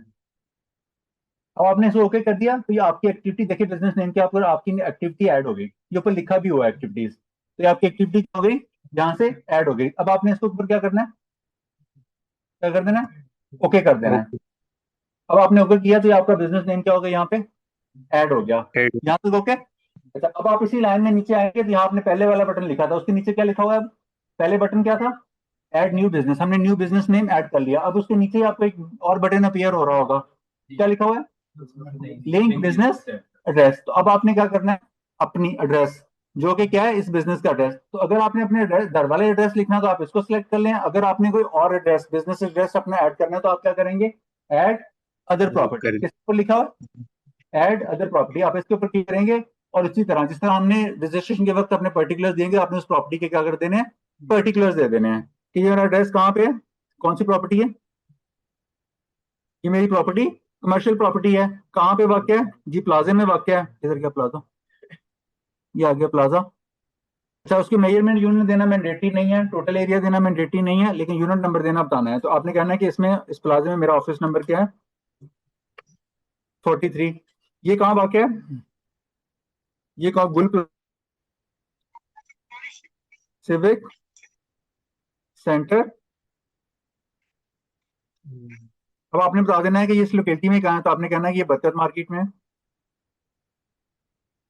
जब आप बरकत मार्केट वाला एरिया लिख लेंगे तो फिर आपके पास नीचे सिटी वाला एरिया आ जाएगा। सिटी में आप एंटर नहीं करेंगे, क्या करेंगे, ये सर्च के बटन के ऊपर क्लिक करेंगे और यहाँ पे अपना शहर का नाम लिखेंगे और इसको सर्च कर देंगे तो आपके रेलिवेंट इसके जो अगर टाउन्स बने हुए हैं वो आ जाएंगे। तो अगर तो आपको अपना रेलिवेंट टाउन नजर आ रहा है तो ठीक है, नहीं तो आपको यहाँ पे ये ना इसको नीचे से स्क्रॉल डाउन करेंगे ना यहाँ से, तो आपके पास लाहौर सेलेक्ट कर लें। जब आपने लाहौर सेलेक्ट कर लिया तो फिर वो आपसे पूछेगा कि आप इस कैपेसिटी में कैसे रह रहे हैं, तो कहेंगे हम तो इसमें क्या है, टेनेंट के तौर पे रह रहे हैं, किराएदार के तौर पे रह रहे हैं। तो फिर इसी तरह आपने क्या कर देना है, 1% एंटर कर देना है, कोई एडवर्स इफेक्ट नहीं आने वाला है इसका। तो आपने इसको ओवर थिंक नहीं करना है इस चीज को, ठीक है। अब आपने ये क्या कर दिया, एंटर करने के बाद आपने क्या कर देना है, ओके के बटन के ऊपर क्लिक कर देना है। अब आपका वो बिजनेस एड्रेस क्या हो जाएगा, यहाँ से ऐड हो जाएगा। तो अब Add आपने क्या कर लेना है, यहाँ से इसको सिलेक्ट करके ओके कर देना है। तो अब देखिए आपने बिजनेस एड्रेस ऐड कर दिया ना, लेकिन अभी आपको यहाँ पे अपीयर नहीं हो रहा, अभी तक आपको यहाँ पे अपीयर नहीं हो रहा। लेकिन जैसे ही हमने बिजनेस नेम ऐड किया तो ओके किया तो हमारा बिजनेस नेम अपीयर होने लग पड़ा था। लेकिन जब हमने अपना बिजनेस एड्रेस ऐड किया तो वो यहाँ पे अपीयर नहीं हो रहा। तो इसके लिए आपने क्या करना है, आपने अपने कर्सर को लेके आ जाना है बिजनेस नेम के ऊपर। कहाँ लेके आ जाना है, बिजनेस नेम के ऊपर। आप बिजनेस नेम के ऊपर आके ऊपर क्लिक करेंगे तो ये एरिया क्या हो जाएगा, येलो हो जाएगा और नीचे आपका बिजनेस एड्रेस क्या हो जाएगा, अपीयर होना शुरू हो जाएगा। याद रहेगा कि आपने अपने कर्सर को बिजनेस नेम के ऊपर ले जाना है और वहां पे जाके क्लिक करना है, तो ये बैकग्राउंड क्या हो जाएगा, इस तरह येलो हो जाएगा और आपका बिजनेस एड्रेस यहाँ पे क्या हो जाएगा, अपीयर हो जाएगा। ओके, अच्छा फिर Yes. आप यहाँ पे आके देखें, आपके पास कुछ अटैचमेंट्स वाला एरिया नजर आ रहा है। क्या आ रहा है, अटैचमेंट्स वाला एरिया नजर आ रहा है। जब अटैचमेंट्स वाला एरिया नजर आ रहा है तो आपने यहाँ पे क्या करना है, अपना रेंट एग्रीमेंट वो यहाँ पे अटैच कर देना है। जो जहां आपने बना के रखा हुआ होगा उसकी फाइल आपने यहाँ पे रखी होगी, आप वहां से उसकी फाइल क्या कर लेनी है, अपलोड कर देनी है। सपोज करें कोई भी इसकी फाइल, सपोज करें मैं ये भी ये कह रहा हूँ कि वक्ती तौर पे ये इसकी फाइल है, एड्रेस की फाइल है, तो आपने इसको क्या कर देना है, इस तरह अपलोड करके ओके कर देना है। तो आपने ये देखिए ये फाइल यहाँ पे क्या हो जाएगी, अपलोड हो जाएगी। फिर इसी तरह आपने इलेक्ट्रिसिटी का बिल और बाकी पर्टिकुलर जो आपसे क्या पूछा है आपने ये इसको क्या कर देना है, ऐड करके इसी तरह ये ऐड का बटन नजर आ रहा है और अटैचमेंट करके इसी तरह अपलोड कर देना है। अच्छा, अगर आपके पास वक्ती तौर पे चीजें नहीं है तो आप क्या करें, एक ब्लैंक पेज को अटैचमेंट कर दें, तब भी वो एक्सेप्ट कर लेता है। ऑल्दो कि वो सिस्टम की तरफ एरर है, उसको एक्सेप्ट नहीं करना चाहिए, लेकिन फिर भी वो क्या कर लेता है, एक्सेप्ट कर लेता है। तो अगर आप यहाँ पे ब्लैंक पेज भी अटैचमेंट कर रहे होंगे तो वो आपके लिए क्या होगा, एक्सेप्टेबल होगा। और बात बात क्या होते हैं, हम यहाँ पे सिर्फ अटैचमेंट में नहीं आते, अपने बिजनेस नेम ऐड करने के बाद इसको सबमिट करने की कोशिश करते हैं तो फिर वो आपको एरर देता है कि आपकी अटैचमेंट्स नहीं लिए। तो फिर आपने क्या करना है, यहाँ तो अच्छी बात तो ये है कि आप आपके पास एक्चुअल रेंट Document. एग्रीमेंट हो और ये सारे यूटिलिटीज के बिल हो। अदरवाइज आपने क्या कर देना है, एक ब्लैंक पेज का पीडीएफ बना के वो अटैच कर देना है। तो ये आपके एरिया क्या कर लेगा, एक्सेप्ट कर लेगा, Select. सिलेक्ट कर लेगा। फिर आपने क्या करना है, सबमिट का बटन दबा देना है। कहाँ पे दबा देना है, सबमिट का बटन दबा देना है। जब सबमिट का बटन दबा देंगे तो फिर क्या होगा, सबमिट का बटन जब आप दबा देंगे तो फिर क्या होगा, आपकी फाइल जो आप अपने डेस्क पे काम कर रहे थे, अब आपके डेस्क से ऊपर उठ के चीजें किसके पास चली गई, एफबीआर के पास चली गई। क्या लिखा हुआ है, वेटिंग एक्शन बाय एफबीआर। अब फाइल 181 का फॉर्म आपके टेबल से उठ के एफबीआर के टेबल पे चला गया। वो इसको स्क्रूटनी करेंगे और उसके बाद आपको क्या कर देंगे, ऑर्डर ग्रांट कर देंगे। अच्छा, जब आप यहाँ पे करेंगे तो आप कहेंगे यहाँ पे पड़ा नहीं रहता, थोड़ी देर बाद 10-15 मिनट बाद क्या करेंगे, अपना लॉग आउट करके लॉग इन करेंगे ना, तो आपको क्या होगा, कंप्लीटेड टास्क में जाएंगे ना तो यहाँ पे रजिस्ट्रेशन में 181 का फॉर्म आया हुआ होगा और उसका क्या लिखा होगा, ऑर्डर टू ग्रांट। तो जब आप इसके ऊपर आएंगे तो आपने इसके ऊपर क्या करना है, क्लिक करेंगे तो आपको 181 का फॉर्म की अप्रूवल मिल गई होगी। क्या हो गई होगी, अप्रूवल मिल गई होगी। One approval. कहाँ से मिलेगा ये आपको, कंप्लीटेड टास्क में। आप कंप्लीटेड टास्क में भी कहाँ जाना है बाद में, रजिस्ट्रेशन में, तो वहां पे क्या लिखा होगा, 181 से क्या मुराद है, सेक्शन 181 है ऑफ इनकम टैक्स ऑर्डिनेंस 2001 का। हमने फॉर्म भी तो 181 का फॉर्म किया था ना, तो हमें ऑर्डर भी तो उसी फॉर्म का आएगा ना। चीजें लिंक हो रही हैं। अब आपने क्या किया, अब आपका बिजनेस नेम भी क्या हो गया, आपका बिजनेस नेम भी क्या हो गया, ऐड हो गया। बिजनेस नेम ऐड हो गया। इसको चेक कैसे करेंगे जाके कि आपका बिजनेस नेम ऐड हुआ या नहीं, कहाँ जाएंगे? आईआरएस पे जाएंगे और टैक्स पेयर प्रोफाइल इंक्वायरी में जाके वहां पे जाके आप क्या करेंगे, अपने एनालिसिस के साथ इस चीज को, उसकी टैक्स पेयर प्रोफाइल क्या करेंगे, सर्च करेंगे, तो वो आपको बता देगा कि आपके बिजनेस नाम के ऊपर क्या हो चुका है। देखें, आपके बिजनेस नाम के ऊपर क्या चुका है, जो आपने नाम वहां पे सिलेक्ट किया होगा। अब आपके नाम देखिए, पहले वाले में क्या था, आपके यहाँ पे कुछ नहीं अपीयर हो रहा था। ये देखें, पहले क्या था, ये वाला एरिया क्या था, ब्लैंक था। जब आपका बिजनेस नेम ऐड हो चुका होगा तो फिर आपके यहाँ पे क्या आ रहा होगा, बिजनेस नेम अपीयर हो रहा होगा, जैसा कि आपको अभी इस केस में आ रहा है, नजर आ रहा है। तो ये देखें, अगर तो आप अपना ये ऊपर वाला रेजिडेंशियल एड्रेस ही रखना चाहते हैं तो वो भी रख सकते हैं, जिसमें कोई ममानियत नहीं है। तो अगर आपने वहां पे डिफरेंट एड्रेस सेलेक्ट किया होगा तो वो आपको डिटेल जो है ना यहाँ पे अपीयर हो रही है, आपका बिजनेस नेम, आपका बिजनेस एड्रेस और आपकी जो प्रिंसिपल एक्टिविटी होगी।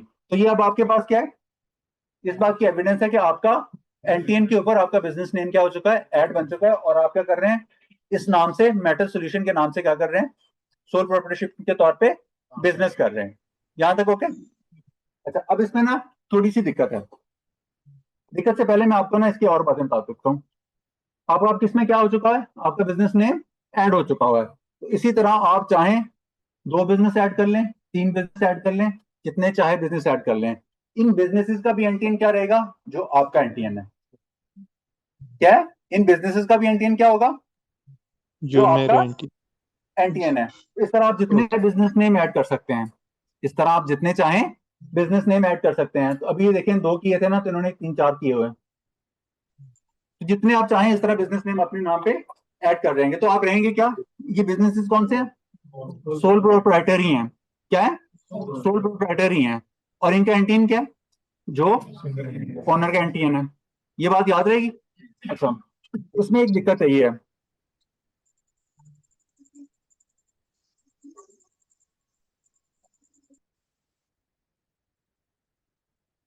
इनका क्या नाम है,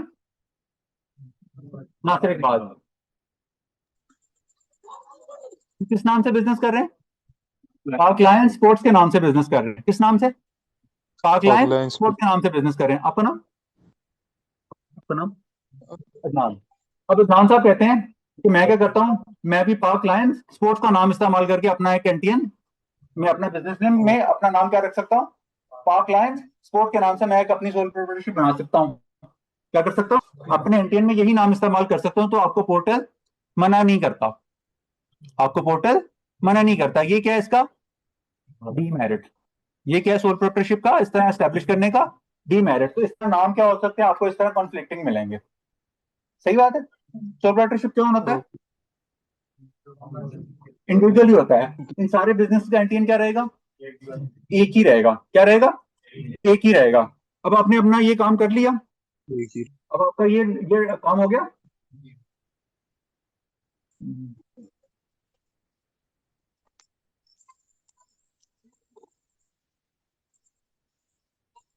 अब आपका ये बिजनेस नेम हो गया। इसके बाद आपने क्या करना है, आपने ये NTN, taxpayer profile inquiry और अपना लेटर स्टैम्प, लेटर स्टैम्प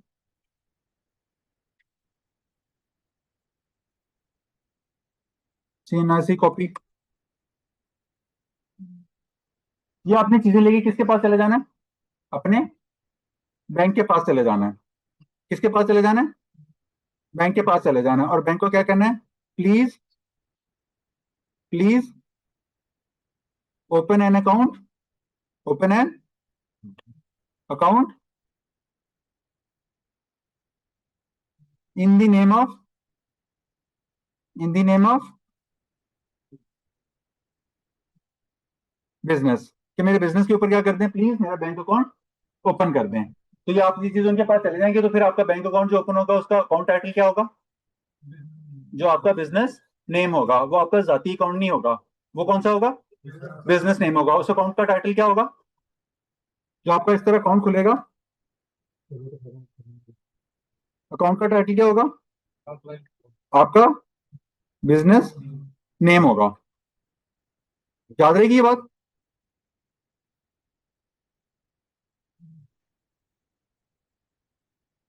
ये कौन करके देगा? आपका बैंक करके देगा, जिस बैंक के पास भी आप जा रहे होंगे। तो जिस नाम से आपने अपना बैंक अकाउंट खोलना है, Yes, चाहे sir. आपने एक बैंक में खोलना है, 2 बैंकों में खोलना है, जितनी भी बैंकों में खोलना है, तो आप सबको क्या करेंगे? यही रिक्वेस्ट देंगे। तो आपके एनटीएन में क्या होता है? बिजनेस नेम ऐड होते, चाहे इसमें 10 बिजनेस नेम ऐड हो जाए, तो आप रहेंगे क्या? सोल प्रोप्राइटर ही रहेंगे। क्या रहेंगे? सोल प्रोप्राइटर ही रहेंगे। फिर आप क्या करते हैं? थोड़ी देर से बाद इसके अंदर कोई क्वेश्चन है तो बताएं। बिल्कुल इसी प्रोसेस है, बिल्कुल इसी प्रोसेस है, 181 फॉर्म से, बिल्कुल इसी प्रोसेस। इसमें सर कंपनी है फॉर एग्जांपल, इसका नाम यूज कर सकते हैं कर सकते हैं, बिल्कुल करते हैं, कोई मना नहीं करेगा आप। सर। और रेफरेंस में और एंट्री में और डिफरेंस सर ये हर बैंक पे हो सकता है। कोई बात नहीं, वो बाद में सिस्टम ने अपने एक नंबर दिया होता है, पहले के था तो दोनों, कोई नहीं, वो आपको एनटीएन के तौर पे इस्तेमाल कर सकते हैं, कोई ऐसी बात नहीं।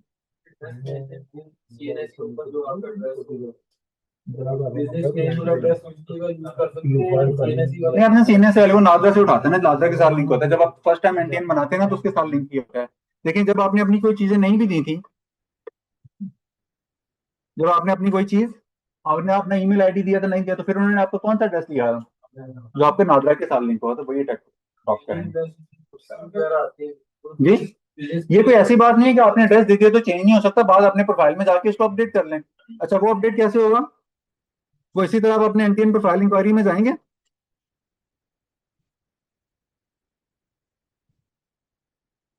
ओहो,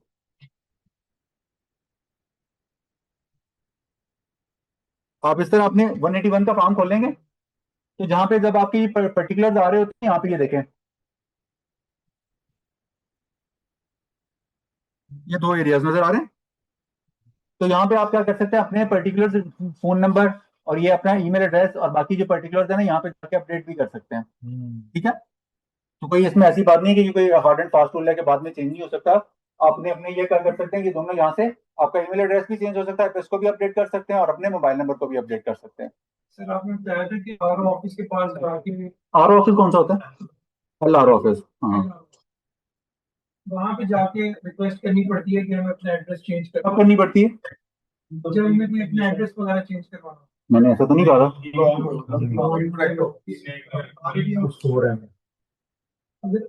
ये सॉरी सर, मुझे जरा पॉइंट क्लियर करना है।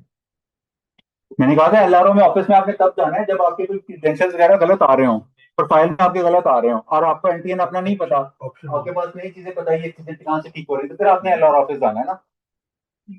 अगर आपके पास लॉगिन आईडी पता है, सब चीजें, फिर आपने अपने सही पता हो, फिर आपने अपडेट करने तो वहां से जाके अपडेट कर लें। जी जी, कौन से भी लिख दें, आपका कम्युनिकेशन वाला लिख दें, दोनों में से कम्युनिकेशन वाला लिख दें, वो उठा लेगा। अच्छा, कुछ इसमें ना फिर बाद में कह रहे होंगे कि सर ये देखिए, एक बंदा जो है ना वो गांव में रह रहा है, उसके तो हाउस नंबर नहीं होता, स्ट्रीट नंबर नहीं होता, लेकिन आपके वहाँ पे क्या होगा, ना नंबर लिखे, हाउस नंबर ना लिख दें मौजा फलां, तहसील फलां, डिस्ट्रिक्ट फलां, ये चीजें तो वहाँ पे एंटर कर सकते हैं ना, तो अकॉर्डिंगली आप वो चीजें एंटर कर दें। नहीं, वो आपके एड्रेस के मुताबिक आपको वो जुरिसडिक्शन सेलेक्ट कर लेता है ना।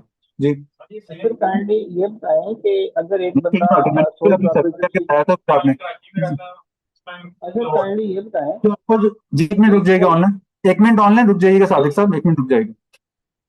तो आपका जो कंसर्न आरटीओ होता है ना, उसी में आपके पास आपके पर्टिकुलर मैटर्स कहाँ डील हो रहे होंगे? इस टैक्स ऑफिस में, तो आपने इसी टैक्स ऑफिस में आपके सारे मामला हो रहे होंगे हैं। जी, कोई जवाब देना चाहेगा, ये एनरोलमेंट क्यों जरूरी है? जी, क्यों जरूरी है? हाँ हाँ, हमें पता ही ना हो कि हमारा लॉगिन आईडी क्रेडेंशियल है, तो फिर हम क्या करेंगे? ये एनरोलमेंट करेंगे। ये 2 एरिया कौन सा मिसिंग है इसमें से आपके पास? एनरोलमेंट में आपसे पूछता क्या प्रोसेस अपडेट करेंगे, यही 2 चीजें पूछता है ना आपसे एड्रेस तो नहीं पूछता, क्योंकि वो तो ऑलरेडी उसके पास पता होता है।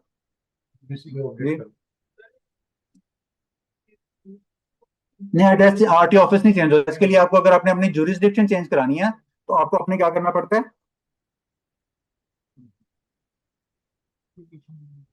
अगर आपने अपनी जुरिसडिक्शन चेंज करानी है, तो यहाँ पे किधर का ये देखें, रेक्टिफिकेशन इधर आ रहा है, जुरिसडिक्शन, हाँ ये देखें, यहाँ पे जुरिसडिक्शन वाला टैब आता है, तो यहाँ पे आपको एप्लीकेशन देने के बाद फिर टैक्स ऑफिस का करने पड़ते हैं, चक्कर काटने पड़ते हैं, फिर आपको फॉलो अप करना पड़ता है, फिर जाके टैक्स ऑफिस चेंज होता है।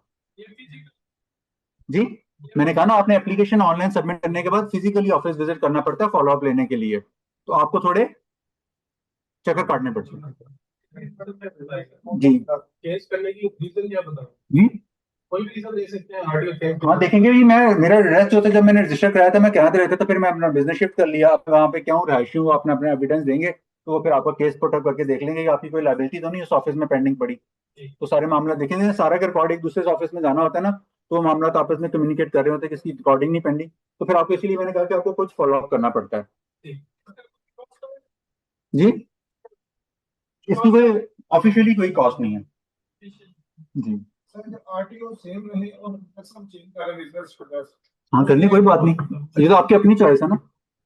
समटाइम सिटी नेम दो दफा जो होता है। तो मैंने कहा ना जितने भी आपको इस तरह ड्रेस में प्रोफाइल में मसले आ रहे हैं तो आपने एलआर ऑफिस जाना है, क्या कहा जाना है, एलआर ऑफिस होना है। इसीलिए मैंने आपको ये सिनेरियो दिखाए थे कि आपको एक नहीं इस तरह के कई सिनेरियोज मिलेंगे।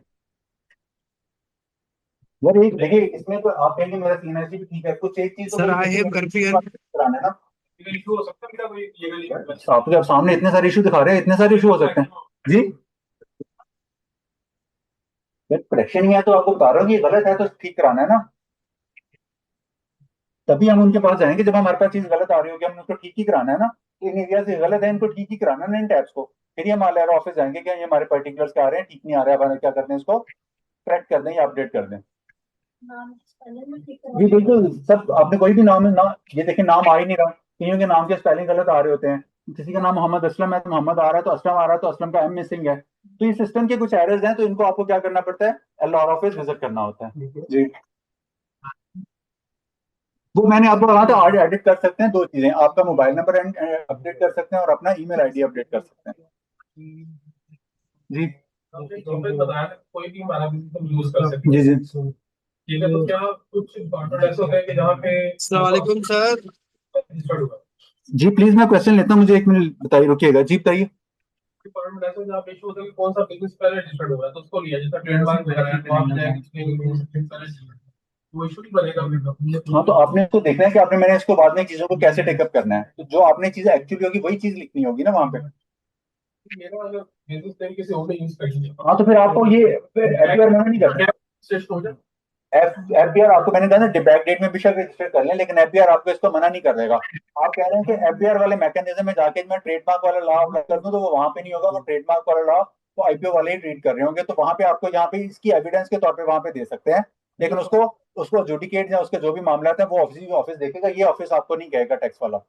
बैंक डेट पे जाकर इसको रजिस्टर कर जी रजिस्टर कर दे, लेकिन फिर आपको साबित भी आप ही को करना पड़ेगा कि ये मैं इतनी देर से कर रहा हूँ। अगर आप बैक डेट में जाकर कहेंगे और रिटर्न नहीं फाइल किए होंगे तो एफबीआर कहेंगे इतनी देर से बिजनेस कर रहे हैं तो रिटर्न क्यों नहीं फाइल किए, तो लायबिलिटी आपके ऊपर ही आएगी। लेकिन एफबीआर कोई आपसे जबरदस्ती तो नहीं आपसे चीजें मांग रहा ना, जो आपकी एक्चुअल फैक्चुअल चीजें तो उनके मुताबिक जो आपके ऊपर लायबिलिटी आएगी वो फिर आपको देना होगा। एनटीए बनाते हैं साथ ही एफआईआर में नोटिस आए थे कि 3 साल पहले के रिटर्न। जब इनकम टैक्स में जाएंगे तो जब रिटर्नों की बात करेंगे ना, अभी हम क्या कर रहे हैं, मैंने आपसे पहले कहा था कि हम यहाँ क्या करते हैं, असल चीज को बोल के अपनी और सारी चीजों में मगन एनटीएन बना के उसके ऊपर बिजनेस नेम ऐड करके क्या कर रहे हैं, सोल प्रोप्राइटरशिप बना रहे हैं जी। कौन सा डॉक्यूमेंट अटैच करें,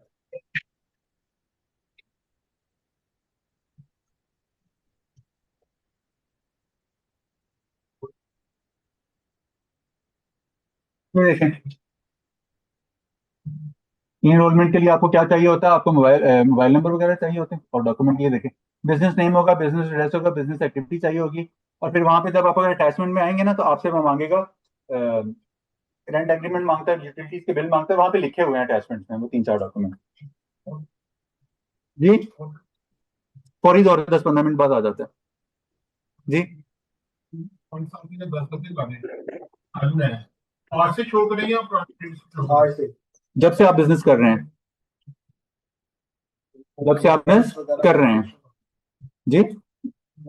रिटर्न का मामला रिटर्न में देखेंगे, रिटर्न का इशू बनता है नहीं, अभी तो हम एस्टेब्लिशमेंट करना सीख रहे हैं ना, तो जब से आप एक्चुअली बिजनेस कर रहे हैं ना, जब से आप एक्चुअली बिजनेस कर रहे हैं सबको बताएं जी। सबको बताएं।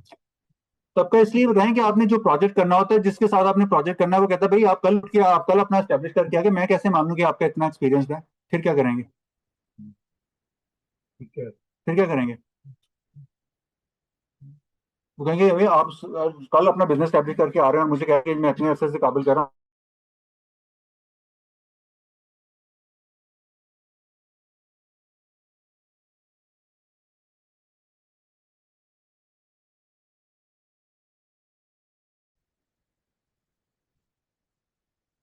जी ऑनलाइन।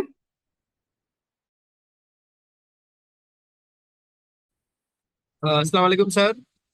जी वालेकुम सलाम। सर आपने कोड का बताया था कि जो मोबाइल पे आपका कोड आएगा और ईमेल पे आपका कोड आएगा। So I just want to know कि हमें जो कोड है वो कहाँ पे पुट करने हैं। मेरा दूसरा क्वेश्चन ये है कि जो आपने शेयर परसेंटेज का बताया था कि ओनर जो है वो परसेंटेज शेयर लिखेगा वहां पे, तो मैं ये पूछना कोई भी चाह रहा दोनों था कि में से कोई अगर भी लिख रेंट। दें, चाहे टेनेंट के तौर पे। जी सर। यार मैंने आपसे कहा था कि आप चाहे ऑनर के तौर पे लिख रहे हैं चाहे रेंडेंट के तौर पे आप 1% ऐड करते हैं, इसका कोई एडवर्स इफेक्ट नहीं है और आपने इसको ओवर एम्फासाइज नहीं करना। नंबर एक बात, वो जो कोड आपने इसलिए एंटर करने हैं कि अगर आपको मोबाइल के ऊपर कोड नहीं रिसीव हो रहा है, ईमेल पे कोड रिसीव हो रहा है, तो फिर आपने जाके मैसेज में जाके MSG लिख के 9966 के ऊपर सेंड कर देना है। तो आप लेक्चर को शुरू में देखेंगे तो ये सारा प्रोसेस आपको दोबारा से पता चल जाएगा। Okay sir, thank you sir. And जी, कोड कहाँ पे पुट करने हैं? जब आपको सिक्योरिटी कोड आएंगे ना, जब आप प्रोसेस कर रहे होंगे तो आपको वो जब सबमिट का बटन दबाएंगे ना कैप्चर एंटर करने के बाद, तो आपको कोड वाले एरिया अपीयर होना शुरू हो जाएगा। चलिए ठीक है, शुक्रिया सर। जी चलिए कोड सुपीरी पे खोलने हैं, ठीक है यहाँ पे लॉगिन था ऊपर लिखा हुआ अभी तो जाएगा आपको, जब आप सबमिट करेंगे तो आपको कोड वाला एरिया आएगा ना, वहीं पे आप कोड एंटर करेंगे ना। अच्छा जी सर, बताइए tax online. Payer profile sir, जी जी। अच्छा मुझसे इसी टैक्स ना, पेयर टैक्स रिटर्न में क्या होगा, कितनी इनकम दिखाएंगे, ये बाकी बातें टैक्स में जाके करेंगे। अभी फॉर्मेशन की हद तक को क्वेश्चन है तो प्लीज बताएं। जी मेरा वही क्वेश्चन है। टैक्स पेयर प्रोफाइल इंक्वायरी में जो लिखा होता है income tax operative, sale tax operative, तो इसका क्या मतलब है? आपकी रजिस्ट्रेशन हुई हुई है कि तो आपकी भेजने का रजिस्ट्रेशन का मतलब स्टेटस बता रहा है ना वो? ये आपको रजिस्ट्रेशन का एक तो स्टेटस बता रहा है ना, क्या लिखा देखिए उसके सामने क्या लिखा हुआ है रजिस्ट्रेशन के सामने, जिसको आप एक्टिव कह रहे हैं, income tax active, sale tax active. जी, एक मिनट please। नहीं, ये तो आ रहा है ना इनकम टैक्स ये आपके एक्टिव, सामने तभी क्या लिखा लिखा होता हुआ आ है रहा है, ये क्या लिखा हुआ आ रहा है? Income tax registration status. और उससे पहले, और उससे पहले क्या लिखा हुआ आ रहा है? रजिस्ट्रेशन। हाँ रजिस्ट्रेशन स्टेटस। तो ये आपको रजिस्ट्रेशन के स्टेटस के बारे में बता रहा होगा कि आप इनकम टैक्स में रजिस्ट्रेशन है या नहीं है, सेल ठीक टैक्स है, में आप रजिस्टर्ड तो हैं या नहीं है। नहीं, जब ऑपरेटिव का लफ्ज आता है तो फिर उसका मतलब क्या होता है? उसका मतलब ये कि आपकी रजिस्ट्रेशन एक्टिव है। एक्टिव ठीक है है, ठीक है, ऑपरेटिव एक ही ठीक है, बात होती है। ठीक है, ठीक है, सही है, सही। ओके। जी मेरा एक सवाल है सर। जी आपने वो प्रोफाइल की अमेंडमेंट तो बता दी थी, लेकिन जैसे बिजनेस नेम को अगर अमेंड, यानी बिजनेस एड्रेस या बिजनेस की कोई डिटेल को अमेंड करना है तो उसका क्या तरीका होगा? क्या वो खुद बिल्कुल इसी करेंगे तरह या करना वो है सारा एलआरओ 181। ऑफिस? बिल्कुल इसी तरह 181 का फॉर्म मॉडिफिकेशन आके सारी चीजें मॉडिफाई कर सकते हैं। चले, थैंक यू।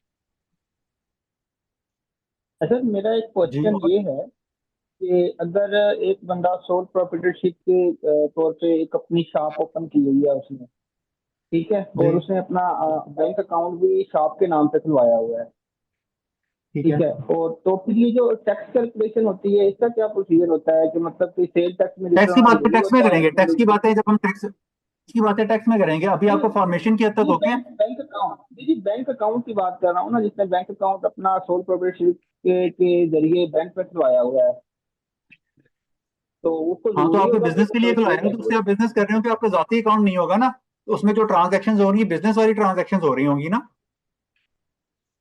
तो उसमें सेल टैक्स में रजिस्टर होना जरूरी होगा उसको, ये यही समझना चाहिए। जी हम, मैंने आपसे बार बार अर्ज कर रहा हूँ कि जब हम इन एरियाज पे जाएंगे, उन एक्टिविटीज पे पढ़ेंगे कि उसको किस बिजनेस को सेल टैक्स में रजिस्टर्ड होना चाहिए नहीं होना चाहिए, उस एरियाज में जाके देखेंगे। और कैटेगरी, अभी हम क्या कर रहे हैं, कैटेगरी सर, बेहतर बेहतर सोल प्रोप्राइटरशिप को फॉर्म करना सीख रहे हैं। अस्सलाम वालेकुम जी सर। जी बेहतर। जी वालेकुम सलाम। सर एक क्वेश्चन ये था कि जो है ई इनरोलमेंट वो आफ्टर हम ये न्यू रजिस्ट्रेशन के फौरन बाद इनरोलमेंट करेंगे ना? ये मैंने कब कहा था कि इनरोलमेंट के बाद, रजिस्ट्रेशन के बाद आप फॉरन री एनरोलमेंट करेंगे? मैंने तो आपको दोनों सिनेरियोज अलग अलग करके बताए थे कि किस सिनेरियो में आपने रजिस्ट्रेशन की तरफ जाना है और किस सिनेरियो में आपने ई एनरोलमेंट की जाना है। तो आप नहीं लेक्चर अगर के अगर दोबारा रिपीट कीजिएगा, शुरू में कीजिएगा, आपको दोनों का फर्क ठीक, समझ आ जाएगा। जी किस सूरत में ठीक है मैंने सर। ई एनरोलमेंट में जाना है और किस सूरत में आपने रजिस्ट्रेशन, न्यू रजिस्ट्रेशन के ऊपर जाना है। ये दोनों नहीं अलग अलग मेरा सिनेरियोज थे। मेरा क्वेश्चन ये है कि न्यू रजिस्ट्रेशन के बाद ई इनरोलमेंट होगी ना? मैंने कहा ना, जरूरी नहीं कि रजिस्ट्रेशन के बाद ही बिल्कुल होगी, लेकिन उसका एक पर्टिकुलर सिनेरियो है ना। आप लेक्चर सुनिएगा, उसमें आपको पता चल जाएगा कि आपको ई एनरोलमेंट में कब जाना है। जी ठीक हो गया। डिफरेंट मेथड है वो, ईमेल वगैरह नहीं हो तो। समझ नहीं आई कि ई इनरोलमेंट है क्या। ई इनरोलमेंट ये है ई कि अगर एनरोलमेंट क्या है कि आपको आपका अपना एनटीएन, मोबाइल और जीमेल नहीं पता, आप फिर आपने सादिक ई साहब इनरोलमेंट में जाना है। आप बड़े सादा लग रहे हैं। ई एनरोलमेंट का मतलब ये है कि आपकी एनटीएन बन चुका हुआ है, लेकिन आपके पास अपना एफबीआर वाला लॉगिन आईडी नहीं है, ना आपके पास आपका मोबाइल नंबर है, ना आपका मैं भी वही ईमेल आपको आईडी कह है, रहा ना हूँ, आपके मैं भी पास फिर एफबीआर वही वाले कह रहा हूँ, क्रीडेंशियल्स हैं। सुन लेना प्लीज। मैं भी फिर वही। फिर बोले, आप बोले। मैंने कहा ई एनरोलमेंट में आपको पर्टिकुलर सिनेरियो बताया था कि आपके पास अपना लॉगिन आईडी क्रेडेंशियल्स नहीं है, आपके पास आपका मोबाइल नंबर आपकी प्रोफाइल में अपीयर नहीं हो रहा, आपका ईमेल आईडी वहां पे अपीयर नहीं हो रहा, तो इस सूरत में जाके आपने अपने आप को एनरोल कराना है। आपका एनटीएन बन चुका हुआ है, लेकिन आपको आईआरएस के ऊपर रजिस्टर्ड नहीं है, तो आईआरएस के ऊपर रजिस्टर होने के लिए आपको ई एनरोलमेंट चाहिए। सर एग्जैक्टली मेरा भी ना यही क्वेश्चन था, thank you so much, clear हो गया। आपने लगता है लेट ज्वाइन किया था, हाँ जी। क्योंकि मैं शुरू में ये दोनों के ऊपर बातें हुई थी। जी ठीक है, एग्जैक्टली मेरा भी यही क्वेश्चन था, क्लियर हो गया आप। जी, और थैंक यू। अस्सलाम वालेकुम। जी वालेकुम। सर मेरा ना क्वेश्चन है एक कि ये फॉर्मेशन तो हो गई कंपनी की ना, तो इन केस ऑफ रेजोल्यूशन तो हमें अगर एक काम शुरू किया था सोल प्रोप्राइटरशिप पे और वो बाद में ख़त्म हो गया है ठीक है, और हमने उसको रेजोल्यूशन कैसे करेंगे, उसको मतलब ख़त्म कैसे करेंगे? आपने अपना सोल प्रोप्राइटरशिप डिलीट करनी है, तो आप क्या करेंगे, अपने नाम के ऊपर आएंगे। कहाँ आएंगे? नाम के ऊपर आएंगे, यहाँ पे आप क्लिक करेंगे। नजर आ रहा है? जी नजर जी आ रहा सर। है? आप यहाँ पे अपनी प्रोफाइल के ऊपर क्लिक करेंगे। जब आप अपनी प्रोफाइल के ऊपर क्लिक करेंगे तो आपको यहाँ पे बिजनेस का एरिया नजर आ रहा है। जी यहाँ आपका बिजनेस नेम आ रहा होगा, जब आपने बिजनेस नेम ऐड किया होगा, तो यहाँ पे डिलीशन का बटन नजर आ रहा है,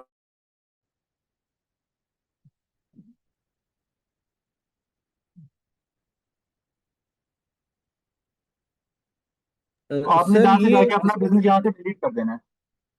वो आपको यहाँ पे सारा एरिया क्लियर हो रहा होगा। कहाँ मिलेगा आपको? प्रोफाइल इंक्वायरी में जाके अपने बिजनेस में जाना है। कहाँ जाना है? बिजनेस में जाना है। और जहाँ पे जब आप बिजनेस को स्क्रॉल करते राइट साइड पे आएंगे, तो यहाँ पे आपको डस्टबिन का साइन बना हुआ होगा और आपका बिजनेस नेम अपीयर हो रहा होगा, तो यहाँ पे आप उसको जाके क्या कर देंगे, डिलीट कर देंगे। अगर सर इसके अंदर डाटा पुट किया हो क्या डाटा पुट किया ना, डिलीट ही करना है ना डाटा प्रोफाइल के, और क्या डाटा पुट और करना है सारा हिस्ट्री है जिसमें हमारी टैक्स की रिटर्न्स और चीजें फाइनल एड्स वो आपका एनटीएन। मैंने ये कब कहा है कि आपका, मैंने कहा आपका बिजनेस नेम डिलीट हो जाएगा, मैंने ये तो नहीं कहा कि आपका एनटीएन खत्म हो जाएगा। नहीं नहीं सर, एनटीएन खत्म करने की बात नहीं कर रहा, मैंने एक बिजनेस नेम ऐड किया जिसके हाँ, ऊपर तो मैंने मैंने यही अर्ज किया कि आपने बिजनेस नेम ऐड किया, बिजनेस नेम खत्म कर दिया, कहा कि मैं बिजनेस नहीं करूंगा, तो आपने रिटर्न तो अपने बिजनेस नेम पे नहीं फाइल किए होंगे, रिटर्न तो आपने अपने एनटीएन पे फाइल किए होंगे ना। तो आपके एनटीएन के ऊपर आपकी सारी प्रोफाइल हिस्ट्री आ रही होगी। ठीक हो गया सर, क्लियर है कि एनटीएन पे सारी हिस्ट्री आ रही होगी, लेकिन वो जो बिजनेस है वो डिसॉल्व हो गया सिर्फ डिलीशन से। जी, ओके। जी सर, पॉइंट क्लियर है। जी, और किसी दोस्त का क्वेश्चन?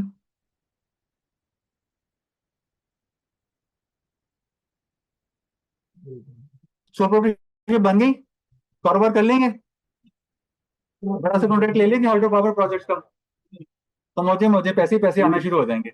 ऐसे ही है ना, सोते जागते कहीं पैसे ही आ रहे हैं। हैं? जी सर। जी जी। इजाजत है? जी सर। चलें, ठीक है, ओके जी, अल्लाह हाफिज। थैंक अल्लाह यू हाफिज सर। सर। अल्लाह हाफिज। काफी सर।